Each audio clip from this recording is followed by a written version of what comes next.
The storm is brewing, the skies are torn. A songbird whispers where the thorns are worn.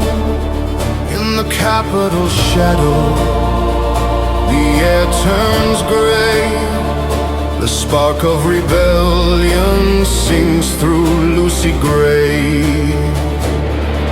A crown of frost, a heart of stone, snow's ambition carves a throne. The spark and the snow, the clash and the cry, the mockingbird song pierces the sky. A flame in the dark, a world set aglow. Destiny turns in the spark and the snow.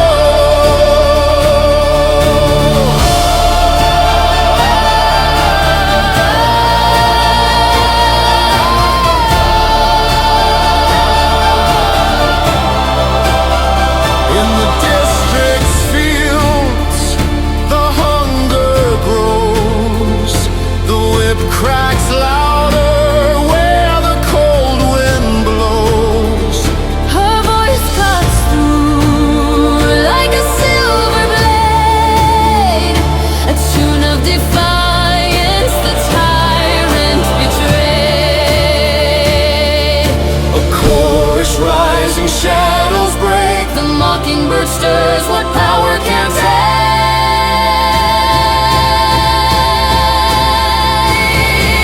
The spark and the snow,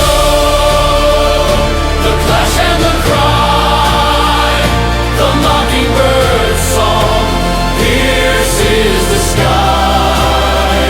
A flame in the dark, a world set aglow. Destiny turns in the spark and the snow.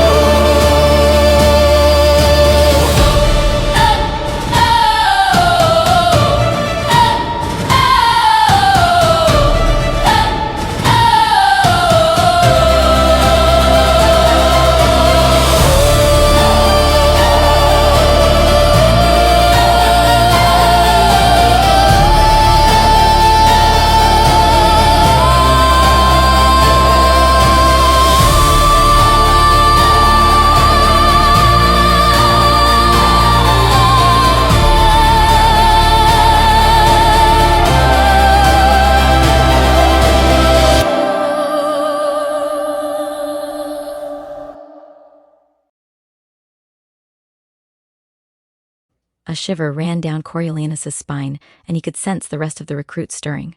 "Run! Run, Lil Rue!" The cry built and then seemed to engulf him, bouncing off the trees and attacking him from behind. For a moment, he thought he'd gone mad. He disobeyed orders and whipped his head around, almost expecting to see an army of Arlos breaking through the teeming woods behind him. Nothing. No one. Then the voice came again from a branch a few feet above him. "Run! Run, Lil Rue!" At the sight of the small black bird, he flashed back to Dr. Gull's lab, where he'd seen the same creatures perched at the top of a cage. Jabberjays! Why, the woods must be full of the things, mimicking Arlo's death cry as they had the wails of the Avoxes in the lab. "Run! Rue, run, run, Lil, Rue, run! Run, Lil, Rue!" As Coriolanus turned back to attention, he could see the disruption the birds had caused in the back row of recruits, although the rest of the peacekeepers stood unaffected. Used to it by now, Coriolanus thought. He was not sure he'd ever be used to the refrain of someone's death cry. Even now it was transforming, changing from Arlo's speech into something almost melodic. A string of notes that mirrored the inflection of his voice, somehow more haunting than the words had been. Out in the crowd, the peacekeepers had the woman Lil and were carrying her away. She gave one last wail of despair, and the birds picked that up as well. first as a voice and then as part of the arrangement. Human. Speech had vanished, and what remained was a musical chorus of Arlo and Lil's exchange. Mockingjays, grumbled a soldier in front of him. Stinking mutts, well, you know what they say. The show's not over until the Mockingjay sings, the Mockingjay? Really, I think you're just making these things up. Not that one. A mockingjay's a bona fide bird, and it sings in your show. Not my show, sweetheart. Yours. The Capitol's anyway. This must be what she'd meant. The Capitol's show was the hanging. The mockingjay some sort of bona fide bird. Not a jabberjay, different somehow. A regional thing, he supposed. But that was strange, because the soldier had called them mutts. His eyes strained to try and isolate one in the foliage. Now that he knew what he was looking for, he found several jabberjays. Perhaps the mockingjays were identical. But no, wait, there. A little higher up. A blackbird, slightly larger than the jabberjays, suddenly opened its wings to reveal two patches of dazzling white as it lifted its beak in song. Coriolanus felt sure he'd spotted his first mockingjay, and he disliked the thing on sight. The birdsong unsettled the audience, and whispers turned to mutters, which turned to objections as the peacekeepers shoved Lil into the van that had brought Arlo. Coriolanus felt afraid of this mob's potential. Were they about to turn on the soldiers? Unbidden, he felt his thumb release the safety on his gun. A volley of bullets made him jump, and he looked for bleeding bodies but only saw one of the officers lowering his gun. The officer laughed and nodded to the commander, having just fired into the trees and caused the flock of birds to take flight. Among them, Coriolanus could make out dozens of pairs of flashing black and white wings. The gunfire subdued the crowd, and he could see the peacekeepers waving them out, shouting, "Back to work! And show's over!" As the field emptied, he continued to stand at attention, hoping no one had noticed his jumpiness. When they'd all piled onto the truck to head back to the base, the major said, "I should have warned you about the birds." "What are they, exactly?" asked Coriolanus. The major snorted. "A mistake, if you ask me. A mutation?" Coriolanus persisted. "Of a kind." "Well, it's them and their offspring," the major said. "After the war, the Capitol let all the jabberjay mutts loose to die out, and they should have too, all being male. But they had an eye for the local mockingbirds, and the birds seemed willing enough. Now we've got these mockingjay freaks to deal with. In a few years, all the jabberjays will be gone, and we'll see if the new ones can mate with one another." Coriolanus did not want to spend the next 20 years listening to them serenade the local executions. Perhaps, if he ever did become an officer, he could organize a hunting party to clear the woods of them. But why wait? Why not suggest it now, for the recruits, as a form of target practice? Surely no one liked the birds. The idea made him feel a bit better. He turned to Sejanus to tell him of his plan, but Sejanus's face was as gloomy as it had been in the Capitol. "What's wrong?" Sejanus kept his eyes on the woods as the truck pulled out. "I really didn't think this through." "What do you mean?" asked Coriolanus. But Sejanus only shook his head. Back on base, they returned their guns and were unexpectedly free until supper at 5. As soon as they changed back into fatigues, Sejanus mumbled something about writing to Ma and disappeared. Coriolanus found a letter one of his bunkmates must have picked up for him. He recognized the fine, spidery hand of Pluribus Bell and boosted himself up onto his bed to read it. Much of it confirmed what Tigris had already told him, that Pluribus was at the Snow's service, both selling their goods and offering temporary lodgings while they figured out their situation. But one paragraph jumped out at Coriolanus. "I'm so sorry about how all this worked out for you. Casca Highbottom's punishment seems excessive, and it started me wondering. I think I mentioned that he and your father were as thick as thieves when they were at the university. But I do remember, toward the end there, a row of sorts. Very uncharacteristic of them. Casca was furious, saying he'd been drunk and the whole thing was meant to be a joke. And your father said he should be grateful, that he'd been doing him a favor. Your father left, but Casca stayed drinking until I closed. I asked what was wrong, but all he would say was like moths to a flame. He was quite drunk. I suppose they patched it up eventually, but maybe not. They both went on to jobs soon after, and I didn't see them much. People move on."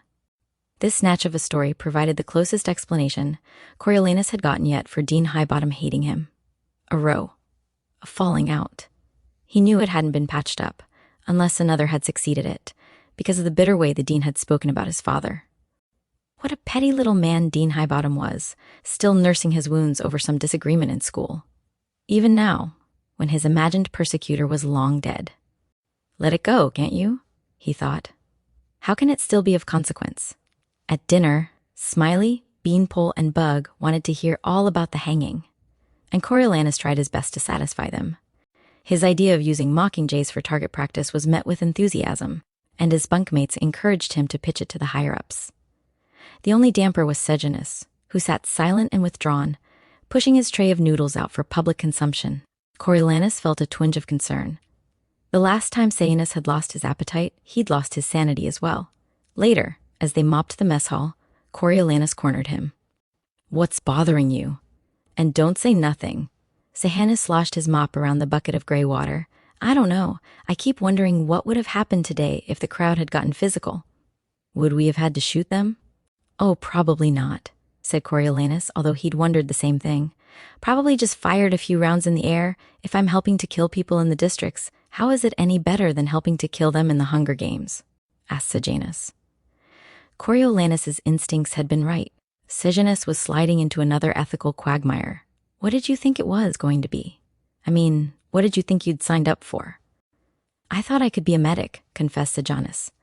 "A medic?" Coriolanus repeated. "Like a doctor? No, that would require university training," Sejanus explained. "Something more basic. Something where I could help anyone who'd been injured, capital, or district, when violence breaks out. At least I wouldn't do any harm." "I just don't know if I could ever kill anyone, Corio." Coriolanus felt a stab of annoyance. Had Sejanus forgotten that it was his own reckless behavior that had led to Coriolanus killing Bobbin, that his selfishness had robbed his friend of the luxury of such a statement? Then he suppressed a laugh at the thought of old Strabo Plinth. A munitions giant with a pacifist air. He could imagine the conversations that had transpired between father and son. What a waste, he thought. What a waste of a dynasty. "What about in a war?" he asked Sejanus. "You're a soldier, you know." "I know. A war would be different, I guess," said Sejanus, "but I would have to be fighting for something I believed in. I would have to believe it would make the world a better place. I'd still rather be a medic, but there isn't much demand for them at the moment, it turns out. Without a war, they've got a long waiting list of people who'd like to be trained to work at the clinic. But even for that, you need a recommendation, and the sergeant doesn't want to give me one." "Why not?" "Sounds like a perfect fit," said Coriolanus. "Because I'm too good with a gun," Sejanus told him. "It's true. I'm a crack shot. My father taught me from when I was tiny, and every week I had mandatory target practice. He considers it part of the family business." Coriolanus tried to process the information. "Why didn't you hide it?" "I thought I was. In reality, I shoot much better than I do in training. I tried not to stand out, but the rest of the squad is terrible." Sejanus caught himself. "Not you." "Yes, me." Coriolanus laughed. "Look, I think you're making too much of this. It's not like we have a hanging every day, and if it ever did come to it, just shoot to miss." But the words only fueled Sejanus. "And what if that means you, or Beanpole, or Smiley end up dead? Because I didn't protect you." "Oh, Sejanus." Coriolanus burst out in exasperation. "You have to stop overthinking everything, imagining every worst-case scenario. That isn't going to happen. We're all going to die right here, of old age or excessive mopping, whatever takes us first. In the meantime, quit hitting the target, or invent a problem with your eyes, or smash your hand in the door. Stop being so self-indulgent, in other words," said Sejanus. "Well, so dramatic anyway. That's how you ended up in the arena, remember?" asked Coriolanus. Sejanus reacted as if Coriolanus had slapped him. After a moment, though, he nodded in recognition. "That's how I almost got us both killed. You're right, Corio. Thanks. I'm going to think over what you said." A thunderstorm ushered Saturday in, leaving behind a thick layer of mud and air so heavy Coriolanus felt he could wring it out like a sponge. He'd begun to crave the salty food Cookie favored and cleaned his plate at every meal. The effects of the daily training on his body left him stronger, more flexible, and confident. He'd be a match for the locals, even if they spent the day mining. Not that hand-to-hand combat seemed likely, not with the peacekeeper's arsenal, but he'd be ready if it happened. During target practice, he kept one eye on Sejanus, whose aim seemed a bit off. Good. A sudden reduction in his skills would draw attention.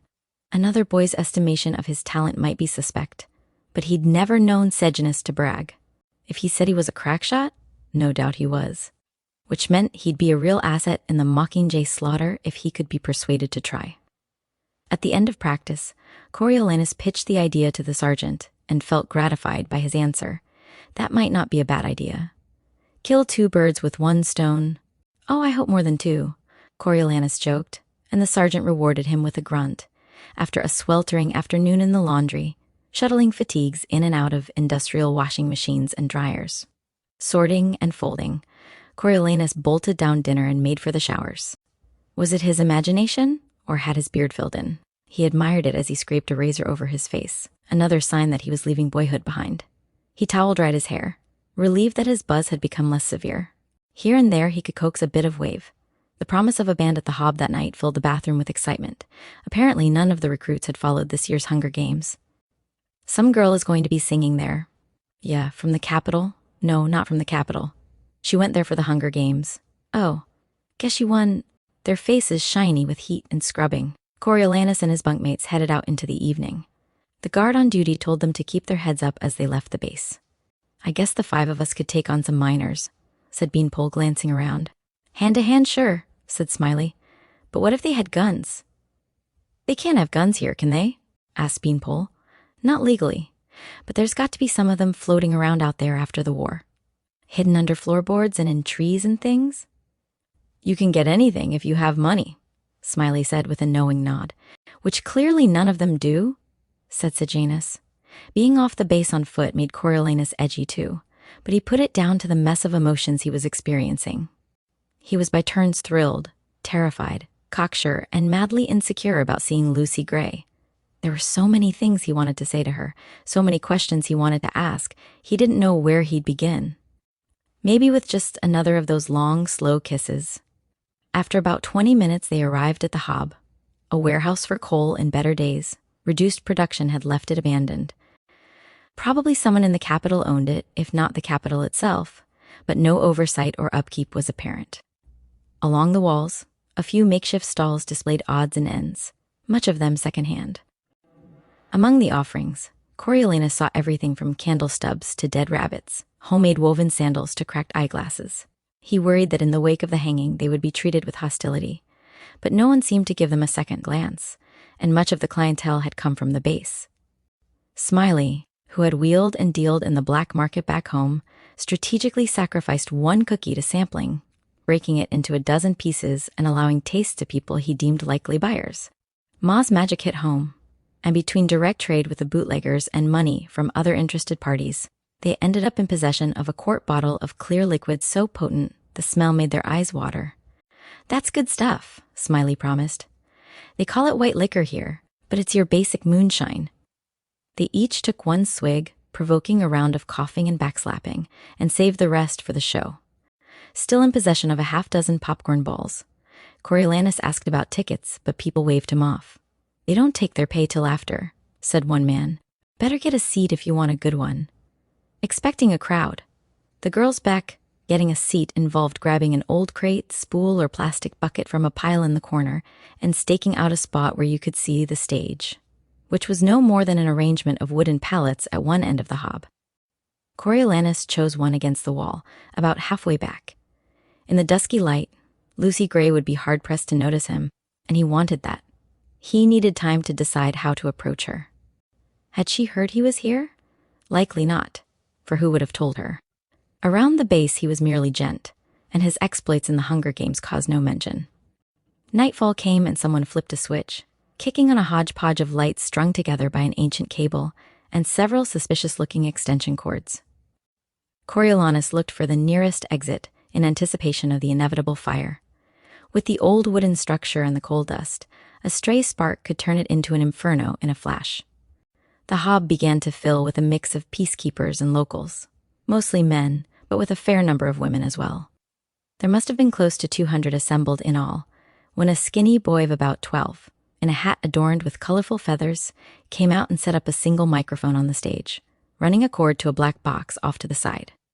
He dragged a wooden crate behind the mic and retreated to an area blocked with a raggedy blanket. His appearance had set off something in the crowd, and people began to clap in unison, in a manner that proved contagious. Even Coriolanus found his hands joining in. Voices called for the show to begin, and just when it seemed it never would, the side of the blanket flipped back, and out stepped a little girl in a pink swirl of a dress. She gave a curtsy. The audience cheered as the girl began to beat on a drum that hung from a strap around her neck, and to dance her way to the microphone. "Whoo, Maud Ivory," hooted a peacekeeper near Coriolanus, and he knew this was the cousin Lucy Gray had mentioned, the one who could remember every song she heard. It was a big claim for such a young thing. She couldn't be more than 8 or 9. She hopped up on the box set behind the microphone and gave the audience a wave. "Hey everybody, thanks for coming out tonight. Is it hot enough for you?" she said in a sweet, squeaky voice, and the crowd laughed. "Well, we're planning on heating things up a sight more. My name's Maud Ivory, and I'm pleased to introduce the covey." The crowd applauded, and she bobbed curtsies until they quieted enough for her to start the introductions. On mandolin, Tam Amber. A tall, raw-boned young man in a feathered hat came from behind the curtain, strumming an instrument similar to a guitar, but with a body more like a teardrop. He walked straight to Maud Ivory's side, not acknowledging the audience in any way, his fingers moving easily over the strings. Next, the boy who'd set up the microphone appeared with a violin. "That's Clerk Carmine on fiddle," announced Maud Ivory as he played his way across the stage, "and Barbazur on bass," hauling out an instrument that looked like a huge version of the fiddle. A willowy young woman in an ankle-length, checkered blue dress gave the crowd a shy wave as she joined the others. And now, fresh from her engagement in the Capitol, the one and only Lucy Gray Baird. Coriolanus held his breath as she spun onto the stage, guitar in one hand, the ruffles of her acid green dress flaring out around her, her features brightened with makeup. The crowd rose to their feet. She ran lightly over as Tam Amber scooted Maud Ivory's box back and took center stage before the mic. "Hey there, District 12? Did you miss me?" She grinned as they roared in response.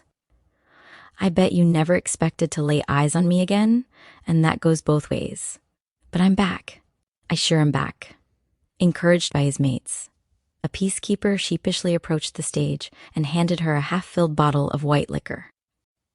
"Well, what's this? Is that for me?" she asked, receiving the bottle. The peacekeeper made a gesture indicating it was from the group. "Now, you all know I stopped drinking when I was 12. A big laugh came from the audience. "What? I did. Of course, there's no harm in having some on hand for medicinal purposes. Thank you kindly. I do appreciate it." She considered the bottle, then shot the audience a knowing look and took a swig. "To clear my pipes," she said innocently in response to the howls. "You know, as bad as you treat me, I don't know why I keep coming back. But I do. Reminds me of that old song." Lucy Gray strummed her guitar once and looked around at the rest of the covey, who were gathered in a close half circle around the mic. "Okay, pretty birds. A 1, a 2, a 1, 2, 3, and..." The music began, bright and upbeat. Coriolanus felt his heel tapping out the beat even before Lucy Gray leaned into the mic. "My heart's stupid, and that's not maybe. Can't blame Cupid, he's just a baby. Shoot it, boot it, execute it, still comes a-crawling to you-hoo. Heart's gone funny, it won't hear reason. You're like honey, you bring the bees in. Sting it, ring it, give a fling, it still comes a-crawling to you. I wish it mattered that you chose to smash it up. How come you shattered that thing I love with? Did you feel flattered that you could just trash it up? That's why you battered that thing I love with." Lucy Gray relinquished the mic, allowing Clerk Carmine to step up and do some fancy finger work on his fiddle, embellishing the melody while the others backed him up. Coriolanus couldn't take his eyes off Lucy Gray's face, lit up like he'd never seen it before. That's her when she's happy, he thought. She's beautiful. Beautiful in a way anyone could see, not just him. That could be a problem. Jealousy pricked his heart. But no, she was his girl, wasn't she? He remembered the song she'd sung in the interview about the guy who'd broken her heart and examined the covey for a likely suspect. There was only Tam Amber with the mandolin, but there were no sparks flying between them. One of the locals, maybe? The crowd applauded Clerk Carmine, and Lucy Gray took over again. Trapped my ticker but haven't freed it. People snicker at how you treat it. Snare it, tear it, strip it bare, it still comes a-crawling to you who. Heart's been jumping just like a rabbit. Blood keeps pumping, but that's just habit. Drain it, paint it, I'm insane. It still comes a-crawling to you. Burn it, spurn it, don't return it, break it, bake it, overtake it, wreck it, deck it, what the heck, it still comes a-crawling to you. After the applause and a fair amount of hollering, the audience settled down to listen some more. As Coriolanus knew from helping Lucy Gray rehearse in the Capitol, the covey had a wide and varied repertoire, and played straight instrumental numbers as well. At times, some of the members would exit, disappearing behind the blanket to leave the stage to a pair or a solo performer. Tam Amber proved something of a standout on his mandolin, riveting the crowd with his lightning-fast fingering, while his face remained expressionless and distant. Maud Ivory, a crowd favorite, piped out a darkly funny song about a miner's daughter who drowned, and invited the audience members to join in the chorus, which, surprisingly, many of them did. Or maybe it was not that surprising, given that most were companionably drunk now. "Oh, my darling. Oh, my darling. Oh, my darling, Clementine. You are lost and gone forever. Dreadful sorry, Clementine." Some of the numbers bordered on unintelligible, with unfamiliar words that Coriolanus struggled to get the gist of, and he remembered Lucy Gray saying that they were from another time. During these in particular, the 5 coveys seemed to turn in on themselves, swaying and building complicated harmonies with their voices. Coriolanus didn't care for it. The sound unsettled him. He sat through at least 3 songs of this kind before he realized it reminded him of the Mockingjays. Fortunately, most of the songs were newer and more to his liking, and they finished up with the one he recognized from The Reaping. "No, sir. Nothing you can take from me is worth dirt." "Take it, 'cause I'd give it free. It won't hurt. Nothing you can take from me was ever worth keeping." The irony of which was not lost on the audience. The Capitol had tried to take everything from Lucy Gray, and it had utterly failed. When the applause died out, she gave Maud Ivory a nod. The girl ran behind the blanket and appeared carrying a basket woven with cheerful ribbons. "Thank you kindly," said Lucy Gray. "Now, you all know how this works. We don't charge for tickets, because sometimes hungry people need music the most. But we get hungry too. So if you'd like to contribute, Maud Ivory will be around with a basket. We thank you in advance." The 4 older coveys softly played while Maud Ivory scampered around the crowd, collecting coins in her basket. Between the 5 of them, Coriolanus and his bunkmates only had a few coins, which didn't seem nearly enough, though Maud Ivory thanked them with a polite curtsy. "Hold on," said Coriolanus. "Do you like sweets?" He lifted a flap of the brown paper package with the last of the popcorn balls so Maud Ivory could take a peek, and her eyes widened with delight. Coriolanus set them all in the basket, as they'd been earmarked for the tickets anyway. If he knew Ma, more boxes were on their way.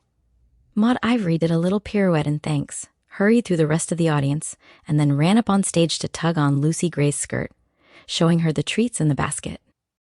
Coriolanus could see Lucy Gray's lips make an ooh sound and ask where they'd come from. He knew this was the moment, and he found himself taking a step out of the shadows. His body tingled in anticipation as Maud Ivory lifted her hand to point him out. What would Lucy Gray do? Would she acknowledge him? Ignore him? Would she even recognize him, made over as he was as a peacekeeper? Her eyes followed Maud Ivory's finger until they landed on him.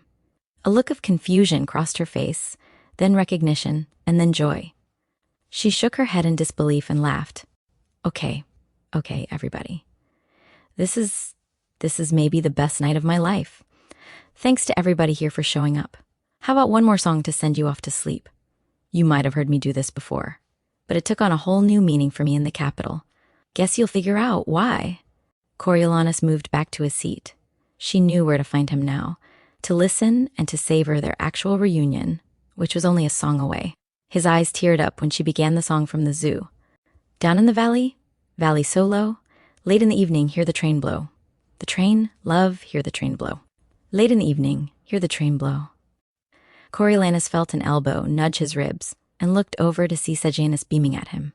It was nice, after all, to have someone else who knew the significance of the song. someone who knew what they'd been through. Go build me a mansion, build it so high, so I can see my true love go by. See him go by, love, see him go by. So I can see my true love go by. That's me. Coriolanus wanted to tell people around him. I'm her true love. And I saved her life. Go write me a letter, send it by mail, bake it and stamp it to the capital jail. Capital jail, love, to the capital jail. Bake it and stamp it to the capital jail. Should he say hello first? Or just kiss her? Roses are red, love. Violets are blue. Birds in the heavens know I love you. Kiss her. Definitely. Just kiss her. Know I love you, oh. Know I love you. Birds in the heavens know I love you. Good night, everybody. Hope we see you next week. And until then, keep singing your song, said Lucy Gray, and the whole covey took one. Final bow. As the audience applauded, she smiled at Coriolanus. He began to move toward her, stepping around people collecting their makeshift seats to pile back in the corner. A few of the peacekeepers had gathered around her, and she chatted with them, but he could see her eyes darting his way. He paused to give her time to extricate herself, and just to bask in the sight of her glowing and in love with him. The peacekeepers were bidding her good night, starting to back away. Coriolanus smoothed his hair and moved in. They were only about 15 feet apart when a disturbance in the hob, the sound of glass breaking and voices protesting, caused him to turn his head. A dark-haired young man around his age, dressed in a sleeveless shirt and pants ripped off at the knees, pushed through the thinning crowd. His face gleamed with sweat, and his movement suggested he'd exceeded his white liquor limit some time ago. Over one shoulder hung a boxy instrument, with part of a piano keyboard along one side.